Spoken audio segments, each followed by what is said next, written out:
Hi friends, welcome to Chennai ஆராஸ் kitchen. யா அல்லாஹ் நம்ம அனைவருக்கும் இம்மையிலும் மறுமையிலும் உயர்தர தர்ஜாவை அமைத்து தருவாயாக, ஆமீன். வாங்க ஃப்ரெண்ட்ஸ், இப்போ நம்ம ரம்ஜான் ப்ரிப்ரேஷன் பார்ட் 3 வீடியோ நம்ம செஞ்சிடலாம். செஞ்சுட்டு முடிச்சுட்டு நான் டெய்லி ஒவ்வொரு ஸ்வீட்டும் ஒரு ஸ்நாக்ஸ் ஏதாச்சும் மைண்ட் டிஷ் ஏதாச்சும் இன்ஷால்லா டெய்லி ஒரு வீடியோ போடலான்னு இருக்கேன். என் கூட இணைந்துருங்க. எனக்காக நீங்களும் துவா செய்யுங்க, உங்களுக்காக நானும் துவா செய்கிறேன் இன்ஷா அல்லாஹ். வாங்க ஃப்ரெண்ட்ஸ், இப்போ நம்ம வீடியோக்குள்ளே போயிடலாம்.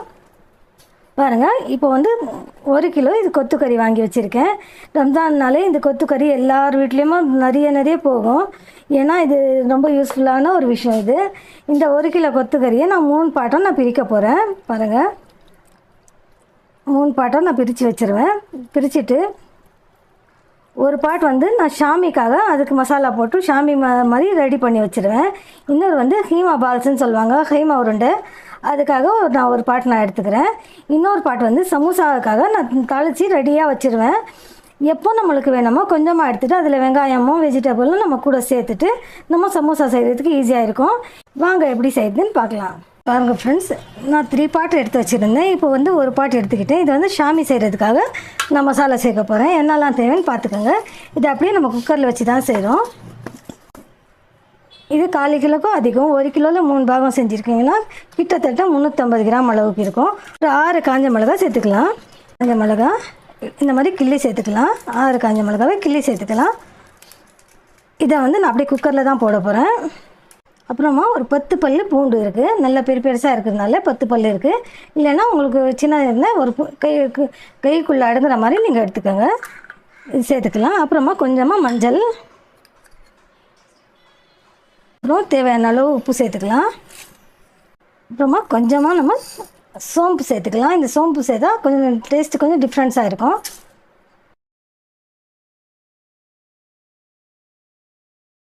கொஞ்சமாக கொத்தமல்லி சேர்த்துட்டு ஒரு மீடியம் சைஸில் 3 வெங்காயம் சேர்த்து கட் பண்ணிவிட்டு நம்ம நம்ம வந்து 3 பாட்டம் நம்ம வச்சுருக்கலாம். இது நான் வேக வைக்கிறதுக்காக வச்சுருந்தேன். பாருங்கள், நான் இது 4 விசில் விட்டு நான் வேக வச்சு எடுத்தாச்சு. இப்போ இந்த மாதிரி நம்ம அரைச்சிடலாம்.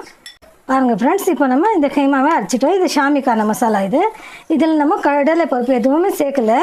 கடலை பருப்பு சேர்க்காமல் செஞ்சாலே எனக்கு சூப்பராக வரும்.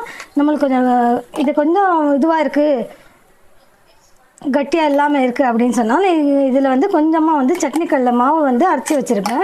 கடலில் பவுடர் பண்ணி வச்சுருப்பேன். அது ஒரு 2 ஸ்பூன் இதில் சேர்த்துட்டு நீங்கள் அரைச்சிட்டிங்கன்னா ஷாமி சூப்பராக இருக்கும். விண்டும் போகாது, உடஞ்சும் போகாது. நான் இன்ஷால்லா உங்களுக்கு நான் ஷாமி செய்யும் போது நான் வீடியோ காட்டுறேன் உங்களுக்கு.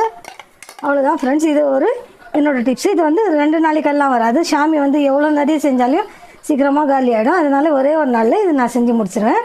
பாருங்கள், இந்த மாதிரி பக்குவத்தில் நான் அரைச்சி வச்சுருக்கேன். இது வந்து நான் ஃப்ரிட்ஜில் வச்சுட்டு எனக்கு தேவைன்றப்போ ஒரு 2 ஸ்பூன் அளவுக்கு, இந்த ஸ்பூனில் 2 ஸ்பூன் அளவுக்கு சட்னி கடலை நான் அரைச்சி வச்சுருக்கேன். அதுலேருந்து சேர்த்துட்டு நான் அரைச்சிடுவேன்.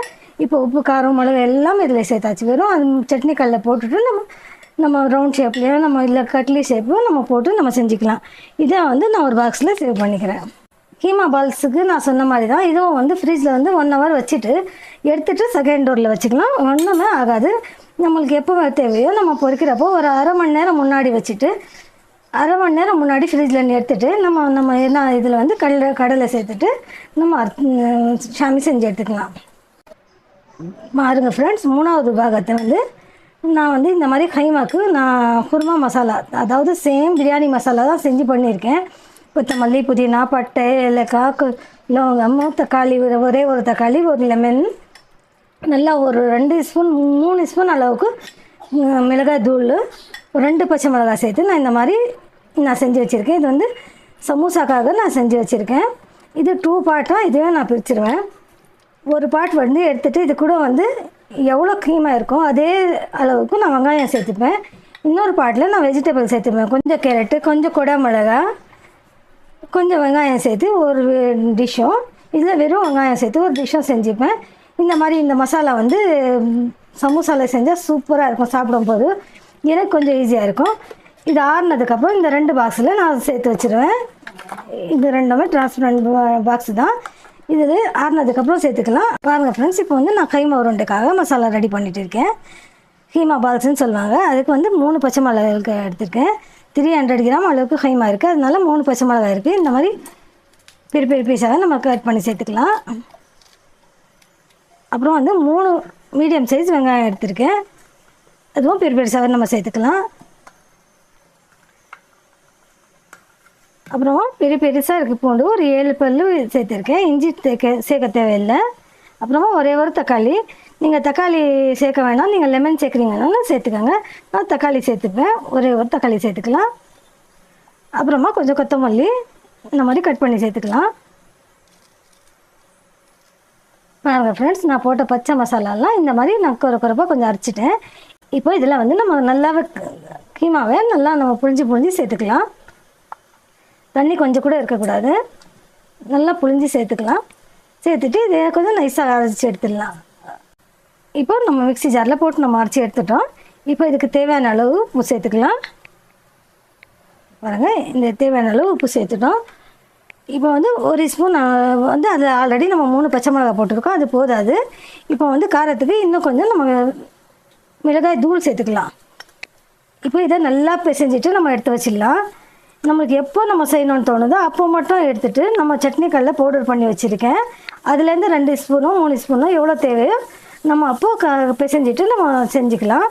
சட்னி கல்ல வந்து நம்ம இப்போவே நம்ம பிசைஞ்சு வச்சுட்டா வந்து ரொம்ப பச்சைன்னு ஆகிடும். மக்குன மாதிரி இந்த சட்னி கல்லோட டேஸ்டெல்லாம் வந்து மக்குன மாதிரி ஆகிடும். அதனால இந்த மாதிரி நம்ம பிசைஞ்சு வச்சுட்டு இதுலேருந்து நான் இப்போ 2 பார்ட்ஸாக நான் பிரிச்சிருவேன். இதை 2 வாட்டி நான் செஞ்சுப்பேன். பாருங்கள், இந்த மாதிரி 2 பார்ட்ஸாக நான் பிரிச்சுட்டு 2 சின்ன பாக்ஸில் போட்டுவிடுவேன். நம்ம எப்போ வேணுமோ ஒரு உருண்டை எடுத்துகிட்டு அதில் கொஞ்சமாக 1 ஸ்பூனோ தேவையான அளவு 2 ஸ்பூனோ நான் சட்னி கல்லில் போட்டுட்டு நல்லா பிசைஞ்சிட்டு சின்ன உருண்டையாக போட்டு நம்ம கீமா பால் செஞ்சுக்கலாம். இதுவும் பருப்பு சாம்பாருக்கு சஹாரில் சாப்பிட்டா சூப்பராக இருக்கும். ஹெவி மசாலா எல்லாம் வந்து சஹாரில் சாப்பிட்றதுக்கு பிடிக்காது. பாருங்கள் ஃப்ரெண்ட்ஸ், நான் இந்த மாதிரி 2 உருண்டையாக பண்ணிவிட்டேன். நான் 2 வாட்டி எடுத்து நான் சமைச்சிப்பேன். சஹாரில் சாப்பிட்றதுக்கு மட்டும்தான் யூஸ் பண்ணுவோம். இந்த ஈவினிங் வந்து இஃப்தியாருக்கு நான் யூஸ் பண்ணுறதில்ல. அதனால இந்த அளவுக்கு போதும். நான் 2 பார்ட்ஸாக நான் வச்சுப்பேன். இந்த மாதிரி எடுத்துட்டா நம்ம ஒரு வாட்டி ஒன்று நம்ம எடுத்து செஞ்சுக்கலாம். அவ்வளோதான் ஃப்ரெண்ட்ஸ். இதை நான் இப்போ மூடி வச்சிடறேன் அப்படியே. பாருங்கள் ஃப்ரெண்ட்ஸ், இப்போ வந்து நான் செகண்டாக வந்து ப்ரான் வாங்கி வச்சுருக்கேன். இது 1.5 கிலோ ப்ரான் வாங்கி நான் தான் க்ளீன் பண்ணேன். இதை வீட்லேயே க்ளீன் பண்ணேன். அங்கே ஃபிஷ்ஷு கடையிலையும் க்ளீன் பண்ணி கொடுப்பாங்க. ஆனால் வந்து அங்கே இது நிறைய கூட்டம் இருக்கும். நம்ம இதை 1.5 கிலோ க்ளீன் பண்ணுறதுக்கு எனக்கு 45 rupees வாங்குவாங்க. அது காசு மேட்டர் இல்லை இப்போது. ஆனால் ரொம்ப நேரம் நம்ம வெயிலில் நிற்கணும். அங்கே நிற்கிறதுக்கு நிழலும் கிடையாது. அதனால் வாங்கினா நேராக வீட்டுக்கு எடுத்துகிட்டு வந்துட்டேன். நான் தான் க்ளீன் பண்ணேன். எங்கள் அம்மா சொல்லுவாங்க, கண்ணு பார்க்குறது கை வேலை செய்யணும்னு சொல்லிட்டு. அதனால நான் கற்றுக்கிட்டேன். முன்னாடியெல்லாம் எனக்கு க்ளீன் பண்ண வராது. பாருங்கள், நான் உங்களுக்கு காட்டுறதுக்காக 2 மட்டும் வச்சுருக்கேன். இது மீடியம் சைஸ் தான். இதில் ரொம்ப பெருசாக இருக்கும், ரொம்ப குட்டியாகவும் இருக்கும். நான் இது வந்து பிரியாணி செய்கிறதுக்கு இதில் வந்து அதிகமான பாகத்தை எடுத்து நம்ம ப்ரான் பிரியாணி செஞ்சுருவேன் ஒரு நாளைக்கு. இன்ஷால்லா ஒரு நாளைக்கு வந்து ப்ரான் கிரேவி செஞ்சுருவேன். ப்ரான் கிரேவி செஞ்சுட்டு வெறும் பருப்பு சாம்பார் கூட சூப்பராக இருக்கும். நம்ம நார்மலாக சாப்பாடு சாப்பிட்றத விட இந்த கொஞ்சம் ஒரு பொடி அதிகமாக சாப்பிட தோணும். அந்த அளவுக்கு டேஸ்ட்டாக இருக்கும். இன்ஷால்லா நான் உங்கள் கூட ப்ரான் பிரியாணியும் ப்ரான் கிரேவியும் எப்படின்னு சொல்கிறேன். ஆனால் ப்ரான் க்ளீன் பண்ணுறதுக்கு எப்படின்னு காட்டுறதுக்காக 2 பீஸ் மட்டும் வச்சுருக்கேன். பாருங்கள், இந்த மாதிரி தலைப்பகுதியை நீங்கள் எடுத்துடுங்க. அப்புறம் வால் பகுதியை நீங்கள் இப்படி எடுத்துடலாம். பாருங்கள் ஃப்ரெண்ட்ஸ், எவ்வளோ சீக்கிரமாக ஆகிடுச்சு. அதுக்கப்புறம் இங்கே வந்து மேலே கொஞ்சம் இப்படின்னு நம்ம எடுத்தோன்னா ஒரு நூல் மாதிரி வரும். இதுதான் அழுக்கு தான். இது இப்படி எடுத்துட்டோன்னா அவ்வளோதான், நம்மளோட ப்ரான் சூப்பராக ரெடி ஆகிடுச்சு. அதெல்லாம் நான் வாஷ் பண்ணி வச்சுருக்கேன். இது வாஷ் பண்ணல, நான் தனியாக வைக்கிறேன். நான் வாஷ் பண்ணிக்கிறேன். உங்களுக்கு காட்டுறதுக்காக தான் 2 பீஸ் மட்டும் வச்சேன். பாருங்கள் எவ்வளோ ஈஸி. இங்கே பாருங்கள், ஃபஸ்ட்டு நம்ம தலைப்பகுதியை நம்ம இந்த மாதிரி கிள்ளி எடுத்துடணும்.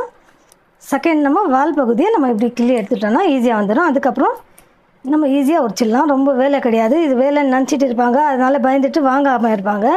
அப்படியெல்லாம் ஒன்றும் கிடையாது. இன்னும் பெரிய ப்ரானாக இருந்தால் இன்னும் கொஞ்சம் ஈஸியாக வந்துடும் நம்மளுக்கு. பாருங்கள், பேசிவிட்டு ஒரே செகண்ட்லேயே நான் செஞ்சு முடிச்சாச்சு. இது அவ்வளோதான். இந்த நூல் மாதிரி வருது. நம்ம எடுத்துட்டோன்னா நம்மளோட ப்ரான் ரெடி ஆகிடுச்சு. இந்த ப்ரானை வாஷ் பண்ணிவிட்டு நான் ஹேண்ட் வாஷ் பண்ணிவிட்டு வந்துடுறேன். பாருங்கள் ஃப்ரெண்ட்ஸ், இப்போ நான் வாஷ் பண்ணிவிட்டு வந்துட்டேன். இதிலே சேர்த்துடலாம். இதை எங்கள் அம்மா அன்றைக்கி சொல்லலைன்னா இன்றைக்கி நான் இதை ப்ரான் க்ளீன் பண்ணுறதுக்கு நான் கற்றுருக்க மாட்டேன். எங்கள் அம்மா சொல்லுவாங்க, கண்ணு பார்க்குறதே கையில் செஞ்சிடணும். அது வரலனால யோசிக்கக்கூடாது. அடுத்தவங்களுக்கு வருதுன்னா நம்மளுக்கு ஏன் வராமல் போகும், ட்ரை பண்ணணும்னு அப்படி அம்மா சொல்லி கொடுத்தது. அம்மாவுக்கு ரொம்ப ரொம்ப நன்றி. இன்றைக்கி எல்லா விஷயமும் நம்மளுக்கு ஈஸியாகவே செய்ய முடியுது. ஏன்னா எங்கள் அம்மா அப்படி வளர்த்துருக்காங்க, ரொம்ப பெருமையாக இருக்குது. இப்போ வந்து இந்த ப்ரானை வந்து எப்படி சேவ் பண்ணுறோன்னா, கொஞ்சமாக மஞ்சள் பாருங்கள், 1 ஸ்பூன் அளவுக்கு மஞ்சள், கொஞ்சமாக பவுடர் சால்ட்டு போட்டுட்டு நம்ம இது நல்லா மிக்ஸ் பண்ணிக்கலாம். இப்படி பண்ணி வச்சுட்டோன்னா 1 மாதம் வரைக்கும் கெட்டு போகாது. ஆனால் 1 மாதம்லாம் எனக்கு வைக்க தேவையில்லை. நான் ஒரே ஒரு வாட்டி பிரியாணி செஞ்சுட்டு, ப்ரான் பிரியாணி செஞ்சுட்டு ஒரு வாட்டி நான் இது கிரேவி செஞ்சுட்டு இது முடிச்சிடுவேன். அவசரத்துக்கு இருக்கட்டும்னு சொல்லி தான் இது செஞ்சு வாங்கி வச்சுருக்கேன். இந்த ப்ரானெல்லாம் வந்து பசங்களை அனுப்பிச்சி வாங்க முடியாது, நாம் தான் போகணும். வெயில் நேரத்தில் போயிட்டு ரம்ஜானில் எதுக்கு வெளியே நிற்கணும்னு சொல்லி தான் நான் வாங்கிட்டு வந்தேன். பாருங்கள், இந்த மாதிரி நம்ம பிசைஞ்சு வச்சுட்டோம்னா எவ்வளோ நாள் ஆனாலும் இது ஒன்றுமே ஆகாது சீ ஃபுட்னால. அப்புறமா இதுலேருந்து பாருங்கள், இந்த அளவுக்கு நான் வந்து இதை கிரேவி செய்கிறதுக்காக நான் எடுத்து வச்சுட்டேன். இது மீதி எல்லாமே வந்து நான் ப்ரான் பிரியாணி ஒரு நாளைக்கு செஞ்சுடுவேன். இன்ஷால்லா ரம்ஜானில் ஒரு நாளைக்கு ப்ரான் பிரியாணி வீடியோ போடுறேன். டிப்ஸ் நம்பர் 2 முடிச்சிட்டேன். தேர்டாக நான் ஃபிஷ்ஷு வாங்கியிருக்கேன், ஃபிஷ் எடுத்திருக்கேன். இந்த பாருங்கள், ஸ்லைஸ் எல்லாம் மீடியமாக போட்டிருக்கேன். இந்த மாதிரி மீடியமாக ஸ்லைஸ் போட்டிருக்கேன். இது ஒரு பருப்பு சாம்பார் செஞ்சுட்டு ஒரு நாளைக்கு சைட் டிஷ்ஷாக இதை நம்ம சாருக்கு வச்சுட்டோன்னா சூப்பராக இருக்கும். இதை மசாலா கூட நான் போட்டு வைக்கலான்னு பிளான் இருந்தது. ஆனால் ஃபிஷ் ஃப்ரை பண்ணுற அன்றைக்கி உங்களுக்கு வீடியோ போடும்போது மசாலா சில பேர் இந்த வீடியோ பார்க்கலன்னா அப்போ உங்களுக்கு டிஸ்டர்பாக இருக்கும். அதனால நான் மசாலா போடல, வெறும் உப்பு மட்டும் லைட்டாக நான் மேலே தடவி வச்சிடுறேன்.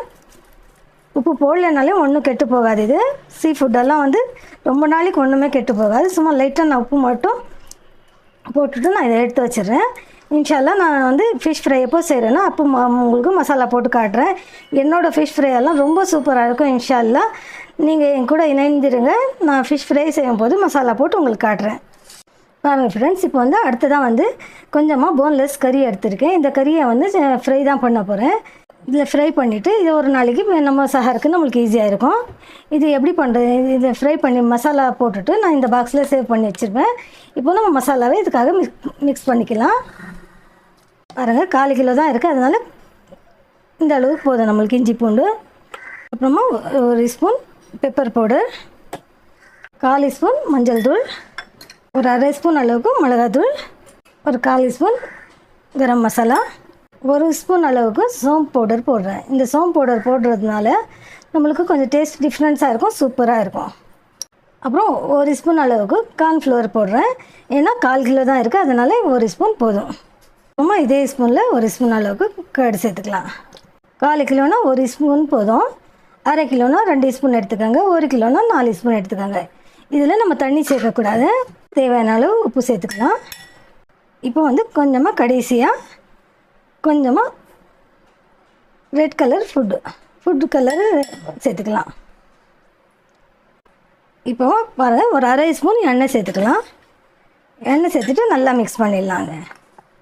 பாருங்கள் ஃப்ரெண்ட்ஸ், இப்போ வந்து மசாலா நம்ம மிக்ஸ் பண்ணிட்டோம். எப்போவுமே டைரெக்டாக வந்து மசாலாலாம் இந்த கறியிலே அப்படி மேலே போடக்கூடாது. இந்த மாதிரி பேஸ்ட்டாக நீங்கள் பண்ணிவிட்டு போட்டிங்கன்னா உங்களுக்கு இந்த கறியில் வந்து ஈவனாக ஸ்ப்ரெட் ஆகும் மசாலாலாம். இந்த மாதிரி கொஞ்சம் திக்காகவே இருக்கட்டும், கொஞ்சம் கொழன்னு வேணாம். நம்ம ஃப்ரிட்ஜில் சேவ் பண்ணுறோம், அதனால கொஞ்சம் திக்காகவே இருக்கட்டும். இப்போ நம்ம இதை போட்டு பெரட்டிக்கலாம். பெரட்டிட்டு நம்ம எடுத்து வச்சுட்டோம்னா நம்மளுக்கு எப்போ தேவையோ நம்ம சஹாரில் எடுத்து நம்ம 3 மணிக்கெல்லாம் நான் இன்ஷால்லா 3 மணிக்கெல்லாம் எழுந்திப்பேன். அப்போ நம்ம வெளியே வச்சிடலாம். நம்ம தஹஜ்ஜுத் தொழுதுட்டு வர்றதுக்குள்ளே இது கொஞ்சம் கூலிங்கெல்லாம் கொஞ்சம் குறைஞ்சி போகும். நம்ம டைரெக்டாக நம்ம பொரிச்சு எடுத்துடலாம். நம்மளுக்கு ஈஸியான சைட் டிஷ் ரெடி ஆகிடும். நீங்களும் இந்த மாதிரி செஞ்சு வச்சுக்கோங்க. நீங்கள் பொரிக்கும் போது கொஞ்சமாக கூட கருவேப்பிலை சேர்த்து பொரிச்சிங்கன்னா இன்னும் கொஞ்சம் கிறிஸ்பியாக சூப்பராக இருக்கும். பாருங்கள் எவ்வளோ அழகாக ஈவனாக ஸ்ப்ரெட் ஆகிருக்கு மசாலாலாம். இது ஒரு 2-3 நாள் ஊறிட்டு இருந்தால் இன்னும் கொஞ்சம் டேஸ்ட்டு சூப்பராக இருக்கும். ஊறிட்டு தண்ணிக்கின்னே உங்களுக்கு இதுலேருந்து தண்ணி கொஞ்சம் வந்துச்சுன்னா அந்த தண்ணியை இதில் திரும்ப மிக்ஸ் பண்ண வேணாம். இந்த மாதிரி வடிகட்டி தண்ணி மட்டும் எடுத்துடுங்க. அவ்வளோதான் ஃப்ரெண்ட்ஸ். இந்த மசாலாவை நான் எடுத்து இதில் பாக்ஸில் சேவ் பண்ணிவிட்டு 1 ஹவர் ஃப்ரீசரில் வச்சுட்டு எடுத்து அதுக்கப்புறம் நான் செகண்ட் டோரில் வச்சுருவேன். அவ்வளோதான், ஒன்றுமே ஆகாது. மசாலா சேர்த்து வச்சிட்டோம். ஈஸியான சிம்பிளான இது ஒரு சைட் டிஷ் ஆகிடும் எங்களுக்கு. அப்புறம் வந்து இது வந்து பிரியாணிக்காக 1 கிலோ வாங்கினேன் நான் சிக்கன் வாங்கிட்டு. அதுலேருந்து போன்லெஸ் மட்டுமாக கொஞ்சமாக எடுத்துருக்கேன். ஒரு 1/4 கிலோ அளவு இருக்கும். இதை வந்து நான் ஃப்ரிட்ஜில் இதை வந்து சிக்கன் சமோசா இன்ஷால்லா நாளைக்கு ஃபர்ஸ்ட்டு ரம்ஜான் அன்றைக்கி நான் சிக்கன் சமோசா செய்ய போகிறேன். அதனால எடுத்து வச்சுருக்கேன். எப்போவுமே சிக்கன் வந்து நீங்கள் சேவ் பண்ணுறீங்கன்னா பச்சையாக தான் சேவ் பண்ணணும். நீங்கள் குக் பண்ணதுக்கப்புறம் சேவ் பண்ணக்கூடாது. குக் பண்ணால் நீங்கள் அன்றைக்கே சாப்பிட்டுடுங்க.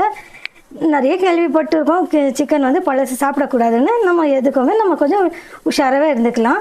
1 or 2 டேஸ்க்கு சிக்கன் சேவ் பண்ணுங்கள் போதும். சிக்கன் எப்போவுமே நான் நைட்டு 10 மணிக்கு கூட நம்மளுக்கு ஈஸியாக கிடச்சிரும். அதனால் சிக்கன் மட்டும் நான் சேவ் பண்ணலை. நான் நேற்று பிரியாணி செஞ்சுட்டு அதுலேருந்து எடுத்த போன்லெஸ் தான் இது. இன்ஷால்லா இதை நாளைக்கு வந்து நான் சமோசா செஞ்சுட்டு இதை காலி பண்ணிவிடுவேன். எப்போ வேணுமோ இஷா நமாஸ் முடிச்சுட்டு வரும்போது நம்ம வாங்கிட்டு வந்துடுவோம். இதை வந்து லைட்டாக நம்ம கொஞ்சம் உப்பு மஞ்சள் சேர்த்து நான் பிசைஞ்சு வச்சிடுறேன். நாளைக்கு எனக்கு தேவைன்றப்போ நான் எடுத்து நான் சமோசா செஞ்சுருவேன். பாருங்கள், நான் பிசைஞ்சு வச்சாச்சு. நாளைக்கு சிக்கன் சமோசா இந்த சிக்கனை வச்சு தான் செய்ய போகிறேன். இன்ஷால்லா நாளைக்கு நீங்கள் பாருங்கள். எதுவாக இருந்தாலும் நீங்கள் ஃப்ரிட்ஜில் சேவ் பண்ணுறீங்கன்னா டிரான்ஸ்பரண்ட் பாக்ஸாக எடுத்துக்கோங்க. அப்போ தான் நம்ம என்னெல்லாம் வச்சுருக்கோம்னு சொல்லிட்டு நம்மளுக்கு ஞாபகம் இருக்கும். அப்போ தான் நம்மளுக்கு ஞாபகம் இருக்கும். நாமளே தான் வைப்போம். அது தெரியாமல் பாக்ஸ் இருந்தால் வந்து என்ன வச்சுருக்கோம் சீக்கிரம் நம்மளுக்கு ஞாபகம் வராது. இந்த மாதிரி டிரான்ஸ்பரண்ட்டாக இருந்தால் நம்மளுக்கு கொஞ்சம் ஈஸியாக ஃபைண்ட் அவுட் பண்ண சூப்பராக இருக்கும். நம்மளுக்கு என்ன தோன்றது கூட நம்மளுக்கு பார்க்கத்தான் சூப்பராக ஈஸியாக ஐடியா வந்துடும். அதனால இந்த மாதிரி டிரான்ஸ்பரண்ட் பாக்ஸில் நீங்கள் சேவ் பண்ணிக்கோங்க. பாருங்கள் ஃப்ரெண்ட்ஸ், ப்ரிப்பரேஷன் வீடியோவில் நான் வந்து நான்வெஜ் எல்லாம் நான் சொல்லிட்டேன். இப்போது வந்து மெயினான பொருள் ஃப்ரெஷ்ஷு ஃப்ரூட்டு. இந்த ஃப்ரூட்டெல்லாம் நான் வாங்கி வச்சுருக்கேன். தேவையான பொருள் நம்மளுக்கு என்ன தேவையோ அது மட்டும் தான் வாங்கி வச்சுருக்கேன். நிறைய வாங்கிக்கல. ஏன்னா ஃப்ரிட்ஜ்லேயும் சரி டைனிங் டேபிள்லேயும் சரி எனக்கு இடம் இல்லை. நிறைய திங்ஸ் வச்சுட்டா எனக்கு நிறைய இடம் இல்லை. அதனால நான் கம்மியாக தான் வாங்கியிருக்கேன். இப்போ வந்து டெய்லி நம்ம ஜூஸ் செய்யும் போது கண்டிப்பாக ஒரு 3 ஜூஸ் இருக்கும். 2 கூல் ட்ரிங்க்ஸ் இருக்கும், 1 ஹாட் ட்ரிங்க்ஸ் இருக்கும்னு சொல்லியிருக்கேன். அதில் வந்து 1 கண்டிப்பாக ஃப்ரெஷ் ஜூஸ் இருக்கும். ஃப்ரெஷ் ஃப்ரூட்டை வச்சு நான் ஒரு ஜூஸ் பண்ணுவேன்.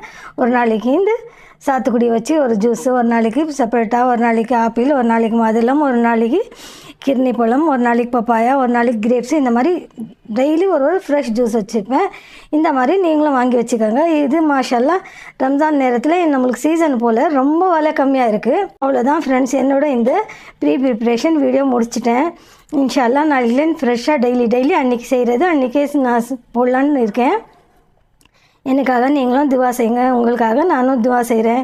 உங்கள் ஏரியாவில் மாஸ்க் இருந்தால் மசூதியில் போய் நீங்கள் தராவி நமாஸ் படிங்க. அங்கே நமாஸ் படிக்கிறது ரொம்ப நல்லாயிருக்கும், ரொம்ப நிம்மதியாக இருக்கும், அவ்வளோ திருப்தியாக இருக்கும்.